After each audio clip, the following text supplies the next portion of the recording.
and welcome back to The Mix.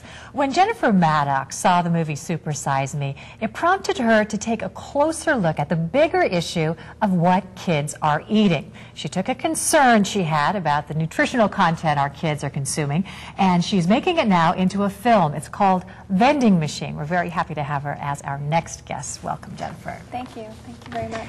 Now, what inspired you to make this movie? You see Super Size Me and you think, what are our kids eating?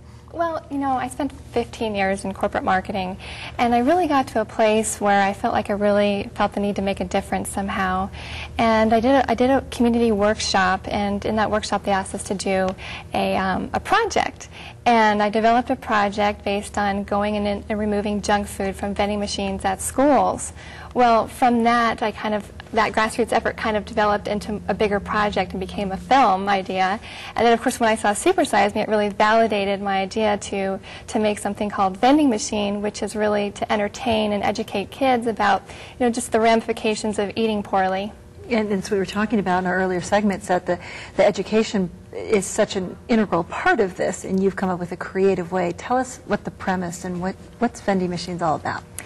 Well, basically we take a handful of genuine teens and we look at their addictions to fast food and junk food and pretty much their Game Boy playing, big gulp slurping lifestyles.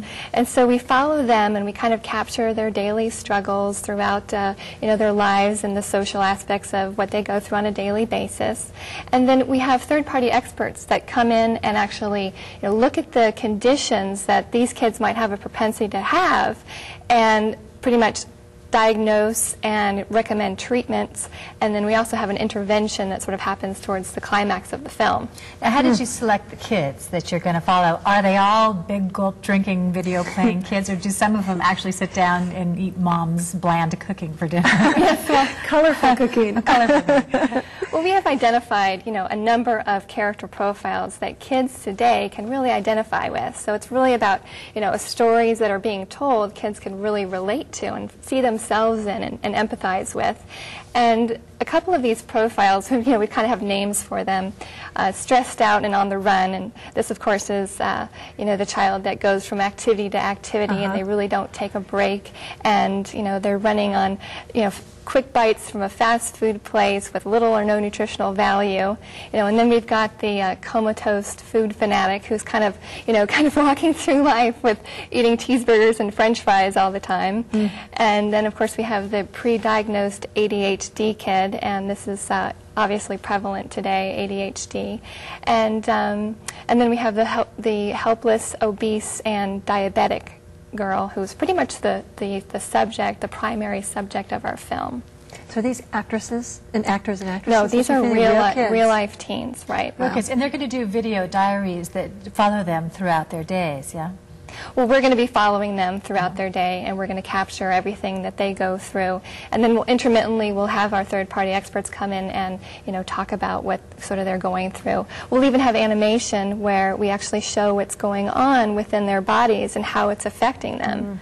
Oh my gosh, you're painting a picture. It sounds so typical and hopeless that if you're eating 3 meals a day fast food and you're sitting around, no wonder where we are. Yeah, it really is. It's alarming that 30% of kids today are overweight or obese, and you know, it's certainly not the way it was when we were growing up. And, you know, it's interesting because we know that kids know that food is, you know, fast food and junk food is bad for them, but they don't necessarily know that it's just plain bad. And so when we took a look at, well, what do kids, where do they get their information from? Well, they watch MTV, they watch TV, they look at celebrity role models, and, you know, of course they watch movies. And so then we took a look at, well, what do these mediums do for them? And obviously they're entertaining and they're funny, and, you know, they're informative, and they're also very fast-paced. And so we thought, well, this would be a great vehicle to deliver our message. Right. Film, you know. And when is your film due to come out? Well, we're looking at June of 2006, and we're in pre-production right now. Okay. And you have a food for thought contest? Yes, we do. We do. This contest was sort of created so that kids could engage themselves in the whole process of just thinking about what they're choosing to eat.